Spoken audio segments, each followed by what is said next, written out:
ఆయనకే మొరపెట్టాలి. ఆయన ఒక్కడే మన మొర ఆలకించువాడు.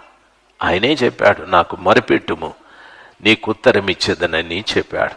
కాబట్టి బైబిల్ చెప్తాది, పౌలు గారితో ఉన్న ఖైదులో ఉన్నప్పటికీ, జైల్లో ఉన్నప్పటికీ ఆయన తనకి ఎంతమంది మంచి పరిచయస్తులున్నా వాళ్ళ దగ్గర తన బాధని, తనకున్న ఇబ్బందిని ఆయన చెప్పుకోలేదు.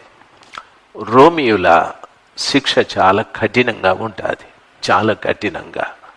అయితే అంత కఠినత్వాన్ని తాను అనుభవిస్తూ ఉన్నా కూడా తాను ఎవరికి తన బాధను చెప్పుకోలేదు. ప్రభు ఎదుటే ఆయన కన్నీరంతా కార్చేవాడు, ప్రభు ఎదుటే ఆయనకు మొరపెట్టేవాడు. మీ భర్త గురించి కానీ, మీ పిల్లల గురించి కానీ, మీ కుటుంబ సమస్యల గురించి కానీ, మీ ఆర్థిక ఇబ్బందుల గురించి కానీ, లేక మీ ఆత్మీయ బలహీనతల గురించి కానీ, ఈ రోజు నుండి ఒక మంచి తీర్మానంతో నా మొర వినే దేవునికే నేను చెప్పుకోవాలి. ఆ కృపగల దేవుడే నాకు ప్రత్యుత్తరం ఇస్తాడని ఆయన పాదాల చెంత గడపటానికి నేర్చుకోండి. దయచేసి మీ పేదరికాన్ని కూడా ప్రభు దగ్గరే చెప్పండి. ఆయన ఎటువంటి వాడంటే పెంట కుప్పల మీద పడి ఉన్న వారిని భవనాలలో నివసింపచేసే దేవుడని వాక్యం సెలవిస్తుంది. మన పరిస్థితులను పూర్తిగా మార్చగల దేవుడు ఆయన. ఆయనకే మొరపెట్టండి. ఒక సమయాన్ని కేటాయించుకోండి. రోజులో ఒక సమయం, రోజులో 24 గంటలు, దరిదాపు ఒక 10-12 గంటలు నిద్రపోతావు, రాత్రి గడిచిపోతుంది, పగలు 12 గంటలు. వాస్తవంగా ఒక ఉద్యోగి 8 గంటలు పని చేయాలి, చేయనివ్వండి. అయితే 4 గంటలు మిగిలి ఉంటాయి. ఏదో ఒక గంట ఒక గదిలో కూర్చొని ప్రభు పాదాల చెంత కన్నీరు కార్చండి. ప్రభు పాదాల చెంత కన్నీరు కార్చండి. దేవుడిని కన్నీటిని ఆయన వ్యర్థం చేయడు. మీ కన్నీటిని ఆ కృపగల దేవుడు తన బుడ్డిలో ఉంచుకొని ఆయన పుస్తకంలో రాసుకుంటాడు. నీ కన్నీటికి ఏదో ఒక రోజున ప్రతిఫలాన్ని దేవుడు దయచేస్తాడు. ఈరోజు నీ పరిస్థితి ఎంత తారుమారుగా ఉన్నా ప్రభు ఒక్క రోజున అంత ప్రశాంతంగా దాన్ని మార్చటానికి శక్తిమంతుడాయన. ఒక గంట మగబిడ్డలైనా ఆడబిడ్డలైనా మీ చుట్టూ ఉన్న పరిస్థితులను చూసి, అయ్యో నాకెందుకు ఇంత పేదరికమని, నాకెందుకు ఇంత ఆర్థిక ఇబ్బందులని, అందరికీ అన్నీ ఉన్నాయి, నాకే ఎందుకు ఇవి లేవని, అందరి పిల్లలు బాగున్నారు, నా పిల్లలు ఎందుకు బాగలేరని, అందరికీ ఇళ్ళున్నాయి, నాకే ఎందుకు ఇల్లు లేదని, ఎన్నో ఈ లోకంలో మనం బ్రతికేటప్పుడు మనకి ఎన్నో చింతనలు, ఎన్నో దుఃఖాలు. అయితే దయచేసి ఒక గంట ఆయన పాదాల చెంత కూర్చొని కన్నీరు కార్చండి. మీ కన్నీరు పరలోకాన్ని కదిలిస్తుంది. మీ కన్నీరు పరలోకంలో ప్రభువు కూర్చున్న సింహాసనాన్ని కదిలిస్తుంది. దయచేసి గమనించాలి. పాల్ యాంగిచో గారు ప్రపంచంలోనే పెద్ద దైవ సేవకుడు. ఆయన ప్రపంచంని 120 సార్లు ఆయన తిరిగి సువార్త పరిచర్య చేశాడు. అంత గొప్ప భక్తుడు ఆయన. ఆయన కుమారుడు ఒక రోజున స్నేహితులతో పాటు హోటల్కి వెళ్ళి ఏదో డ్రింక్ తాగి ఫుడ్ పాయిజన్ అయి చచ్చిపోయాడు. ఆయనకు సంబంధించిన వారు పాల్ యాంగిచో గారికి ఫోన్ చేశారు. జాన్ యాంగిచో మీ కొడుకు చనిపోయాడండి. ఆయన అన్నాడు, ఎందుకు అని. మీ అబ్బాయి తన స్నేహితులతో పాటు వెళ్ళి హోటల్లో డ్రింక్ తాగాడు, మీ అబ్బాయే కాదు అందరూ చచ్చిపోయారని. ఆయన వెంటనే రండి, అబ్బాయికి భూస్థాపన చేయాలి అని. ఆయన అన్నాడు, సరే నేను ఈ కోటాలు ముగించుకొని వస్తాను, వాడిని నా గదిలో పెట్టండి, నా మనసు మీద పడుకోబెట్టండి అని ఆ 3 రోజులు కూడిక ముగించుకొని ఆయన వెళ్ళాడు. ఆయన వెళ్ళి ఎవరితో మాట్లాడలేదు, నేరుగా ఆయన గదిలోకి వెళ్ళి బిడ్డను చూశాడు. వాడు యవనస్తుడు. ఆయన మోకాళ్ళ మీద నిలబడి చేతులెత్తి కన్నీళ్లతో ప్రభు దగ్గర మొరపెడుతున్నాడు. ప్రభా, వీడు మధ్యాంతరంగా చనిపోవటానికి నాకివ్వలేదు, వీడు మధ్యాంతరంగా చనిపోవటానికి నాకివ్వలేదు. డ్రింకు తాగి చనిపోయాడని అంటున్నారు, అందుకివ్వలేదు. వీడు చదవాలి, వీడు ఆడుకోవాలి, వీడు ఇంకా ఎన్నో పనులు చేయాలి, వీడు మీ సేవ కూడా చేయాలి, అందుకిచ్చారు వీడిని నాకు. దయచేసి వీడిని బ్రతికించండి, దయచేసి వీడిని బ్రతికించండి. ప్రభు పాదాల చెంత ఆ రోజంతా ఏడ్చాడు ఆయన. ఏడిస్తే ఉన్నట్టుండి ఆ కొడుకు తండ్రిని పిలుస్తూ ఉన్నాడు, నాయనా, డాడీ లేవండి, లేవండి అని. ఆయన కళ్ళు తెరిచి చూస్తే కొడుకు బ్రతికున్నాడు. ఆయనకు చాలా ఆశ్చర్యమై చూస్తూ ఉంటే అబ్బాయి చెప్పాడు, డాడీ, యేసు ప్రభు నన్ను తీసుకొచ్చాడండి, ఇదిగో ఆ ఎదురుగా ఉన్నాడు, నన్ను బ్రతికించి తీసుకొచ్చాడు, ఆయనకు థ్యాంక్స్ చెప్పండి, ఆయనకు వందనాలు చెప్పండి, ఆయన నన్ను బ్రతికించి తీసుకొచ్చాడు. డాడీ, ఎందుకు ఏడ్చారు మీరు? యేసయ్య దగ్గర ఎంత బాగున్నాను నేను, ఎంత ప్రశాంతత, ఎంత బాగుంది ఆ ప్రదేశం. మీరు అనవసరంగా ఏడ్చి నన్ను అక్కడి నుండి తీసుకొచ్చేశారు. ఆ తండ్రితో బిడ్డ అంటున్నాడు, ఆ తండ్రి అట్లే వింటున్నాడు. యేసు ప్రభు దగ్గర అంత బాగుందా?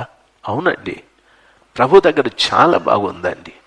మీరు ఏడుస్తూ ఉంటే యేసు ప్రభు సింహాసనం కదులుతూ ఉంది. ప్రభు నన్ను పిలిచి అన్నాడు, బాబు, మీ తండ్రి కన్నీళ్ళు నా సింహాసనాన్ని కదిలిస్తుందిరా, రా మనం వెళదాం, మీ తండ్రి దగ్గర నేను నిన్ను దిగబెడతానని చెప్పి తీసుకొచ్చి నన్ను దిగబెట్టాడు. ఇదిగో జీసస్ అక్కడున్నాడు, థ్యాంక్స్ చెప్పు డాడీ, థ్యాంక్స్ చెప్పమని. ఈ బాబుకి యేసు ప్రభు కనిపిస్తున్నాడు, ఆయనకి యేసు ప్రభు కనిపించలేదు. కన్నీరు పరలోకాన్ని కదిలిస్తుంది. తల్లి, ఎన్నో పర్యాయాలు నువ్వు ఏదో తలంచుకొని ఏడుస్తూ ఉంటావు. ప్రభు దగ్గర కన్నీరు కాచు, ప్రభు దగ్గర కన్నీరు కాచు. సర్వశక్తిమంతుడైన దేవుడు నీ కన్నీటికి విలువనిస్తాడు. ఆయన నీవు పోగొట్టుకున్నది తిరిగి పొందుకోవటానికి, ఇంతవరకు నీ జీవితంలో జరగలేదు అనుకున్నది జరగటానికి దేవుడు సహాయం చేస్తాడు. దేవుడు నిజంగా అన్యాయస్తుడు కాదు, దేవుడు పక్షపాతి కాడు. ఆయన ప్రార్థన విన్న దేవుడు నీ ప్రార్థన ఎందుకెనడు? ఆయన కొరకు ప్రాణం పెట్టింది ఆయనే, నీ కొరకు కూడా ప్రాణం పెట్టింది ఆయనే. ధైర్యం తెచ్చుకో, దయచేసి ధైర్యం తెచ్చుకో. ఒంటరి వాడు అనుకోవద్దు, ఒంటరి దాన్ని అనుకోవద్దు. నాకు ఏ చేయూత లేదే, నాకెవరూ సహాయకులు లేరే, నా జీవితం ఎలాగా అని అనుకోవద్దు. ప్రభు నీతో పాటు ఉన్నాడు. సర్వలోకాన్ని సృష్టించిన సృష్టికర్త నీతో పాటు ఉన్నాడు.